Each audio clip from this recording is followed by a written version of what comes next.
On the Mossberg 930 and the Beretta 1302 Tactical.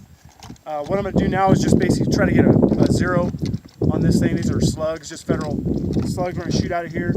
So I got 20, I didn't bring my rangefinder, but I got 20 steps, so it should be about 20 yards from here. Try to get a good confirmed zero on this thing, and we'll see where it's at. And then we'll start the reliability test with the ammo we brought here and see what this thing will eat and what it won't. So we're going to start here.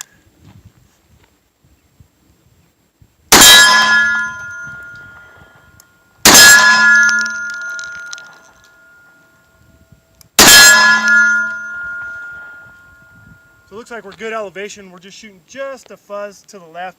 So I'll make that adjustment off camera, and then we'll go ahead and we'll start our test, reliability test. I'm going to start off with buckshot, some Sailor and Bellow, and then we'll go from there. Okay guys, so I made some adjustments, drifted just a little bit over to the right, so it looks like we're shooting good. The first box I'm going to burn through is a Sailor and Bellow. Buckshots, double-aught buck. It was really cheap, had it on sale at SG Ammo. So we're going to burn a box through it. Because I'd like to start, like I said, this was a used gun. I don't know the round count. I want to start with high base, make sure if any little burrs or anything left on there from break-in or whatever, I'm going to give it the best possible chance to burn those off with some high base before we move into low base and see where it's going to go. So like I said, if you want really hard details about this gun, check the tabletop review I did of it. It goes over a full what I did, what's in it, all that kind of stuff. I won't bore you again with it here. I just want to get some shooting done. So this is going to be the first mag of the Sailor and Bellow.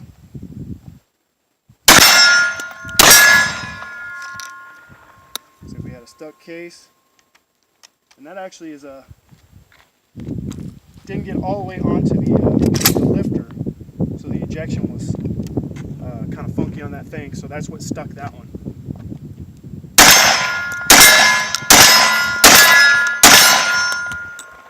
The rest of those seem fine, so we're gonna, like I said, burn the rest of this box and see if we have any more malfunctions from there. Another tube Sailor and Bellow.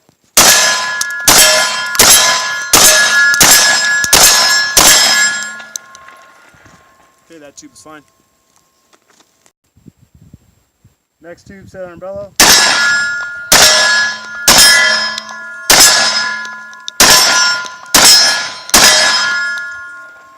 That tube is fine. Okay, next tube is Sailor and Bellow. And if you notice, we're only getting 6 rounds on the tube because the way that's crimped is extended like a European crimp or whatever you want to call it. So it's actually only getting 6 in the tube, 1 in the gun. So you lose one the way that that shell is made.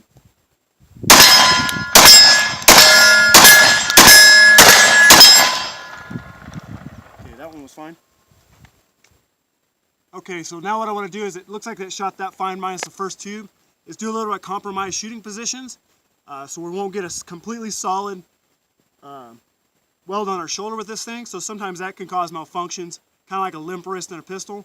So we'll see what this shotgun does in a compromised shooting position.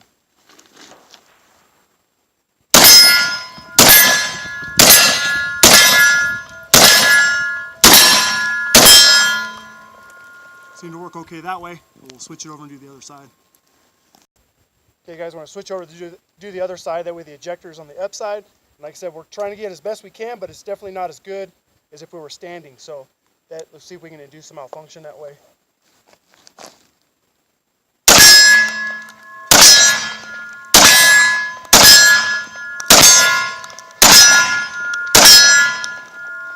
Okay, seemed to work there too. Okay, his last position on the ground, we're going to shoot supine, and this will finish off 50 rounds of Sailor and Bellow with just 1 stoppage out of the first tube.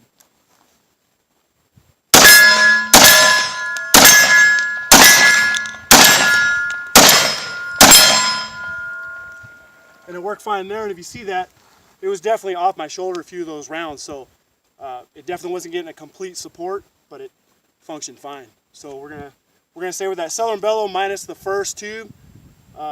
It's going to be a decent success on that, and then we'll move on to different types of ammo here. Okay, we're moving on to the Suprema double-aught buckshot found at Walmart. This stuff's just regular crimp, so we can get 7 in the tube, 1 in the chamber. I'm only going to fire about 10 of these or so because I got 1 box. I want to fire some through the Beretta Tac, the 1301. So we're going to see what this does. And if you've ever shot this stuff, the recoil is noticeably harsher for some reason. I don't know if they use a really cheap, fast powder, but it definitely is a harsh recoil on this round.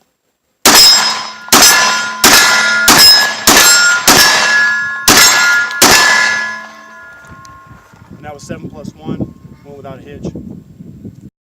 Yeah, this is more Prima. This is just a partial tube because, like I said, we're going to save the remainder of that for the 1301.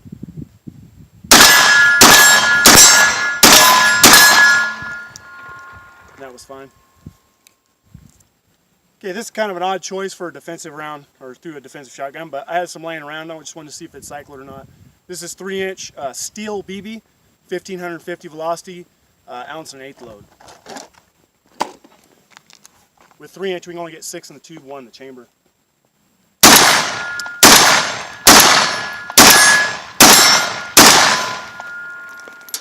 Oop. We cut 1 on the elevator there, the last round.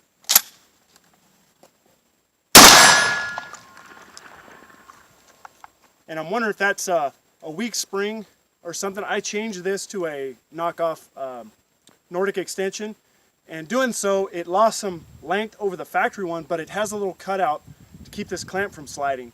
And I wonder if that was a mistake because we lost some room here for our spring, so I had to trim down some of my spring length, which loses spring tension, especially on the last round. So that may be something I have to revisit and maybe go back to the standard extension on this thing. But we'll go through, like I said, that was a 3-inch heavy shell. We'll go through some more testing and see if we run into that again. But that might be something I might have to go back to fix that problem. Okay, now we're going to try the lower end of the spectrum. The magic number on these are supposed to be 1200 foot a second and then ounce or better. So this is a ounce and 1/8, so we're good on the actual weight of the shot, but it's 1145 velocity. So this is kind of underneath the crucial 1200 that most people recommend on these. So we'll see if we have any issues with that being a lighter load.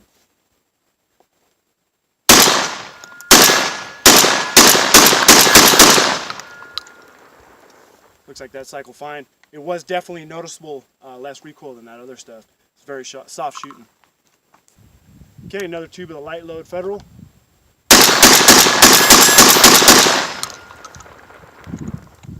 Another clean pass, 1145, it worked. Okay, last tube of the Federal, 1145 foot a second stuff.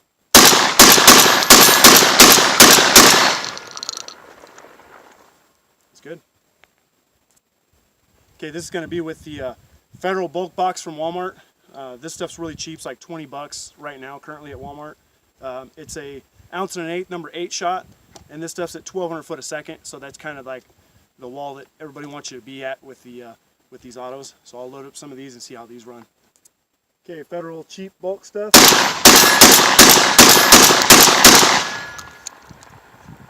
was fine on that tube. Bulk.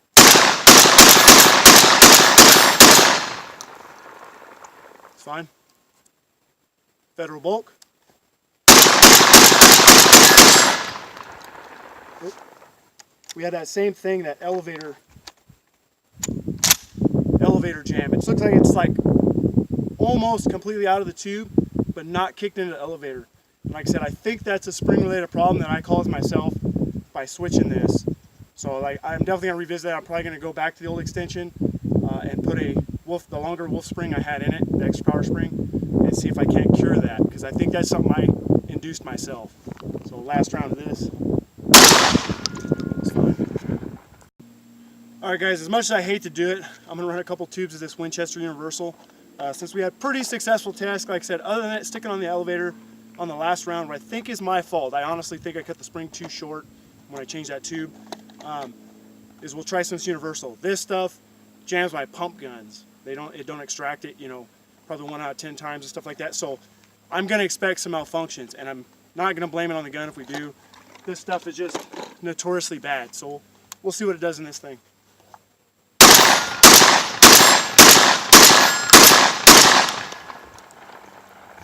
Yep, same thing, caught on the last run of that ejector.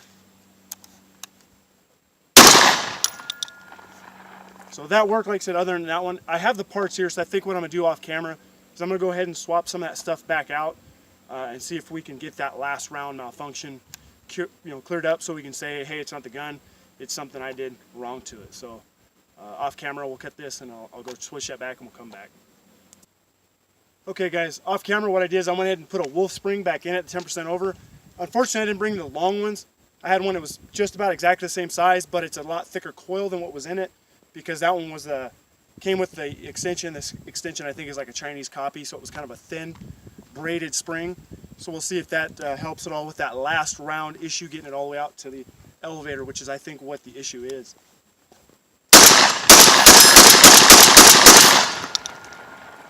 That time it worked. That was more of that Winchester Universal. Winchester Universal.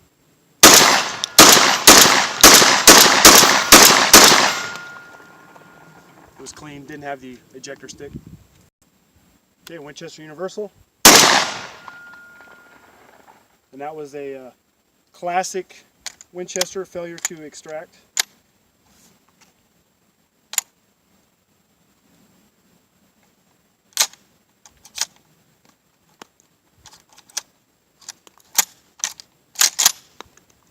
So we got that. Like I said, that's what that does to my pumps too. It doesn't extract it. So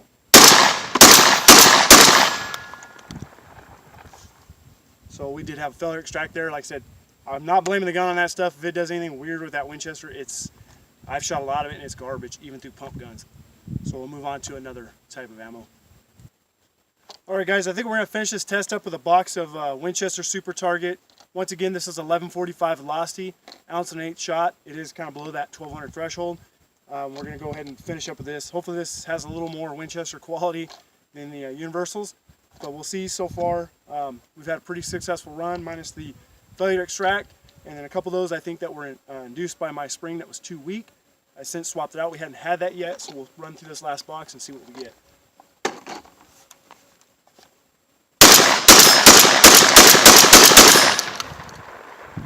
That one was clean. Winchester 1145 foot a second.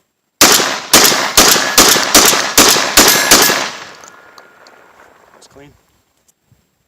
Finish up Winchester 1145 foot a second.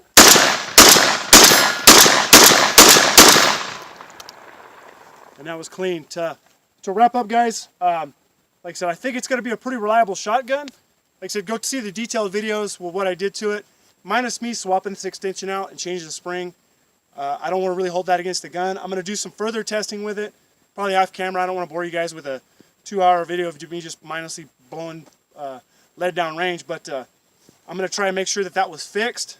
As long as that was fixed, I'm happy with the gun as far as how it performs. I don't know a total round count on here. We got 1, 2, 3, 4, 5, I think, complete boxes sitting here. Plus we did about another 30, 40 of the Federal bulk pack and some of the Suprema buckshot. So I don't know what we're at total now. If I had to guess, I'd say 180-ish rounds, something like that, with just what stoppages you've seen on film. And like I said, I wanted to leave that in there. Any stoppage I got, even if it was something I think I did, I don't want you holding against the gun because I'm not. I think it was my own error at that point. So I'm going to see if I fix that. I was going to do the Beretta in this video, but it's going to run way too long, so I'm going to do a separate video on the Beretta. So look for that to do that video. Like I said, I don't want to include it here and run on forever. So anyways, guys, if you're thinking about an SPX, this right here should be the most problem child because it was a pre-2012 from what I understand, first gen to SPX. So ones off the shelf now should be considerably better as far as build quality goes, barrel thickness, all that good stuff. So it worked fine. I'm going to see if I solved what little issues we had and go from there. And if I did, I would say this would be a viable home defense gun as long as I solve that issue as far as the spring feeding down. So anyways, guys, thanks for watching. I hope you enjoyed it. I hope you learned something. And if you're thinking about the SPX, I hope it swayed you the one way or another. And I just wanted to give you a cut and dry, no fanboyism opinion on it. So thanks for watching, guys.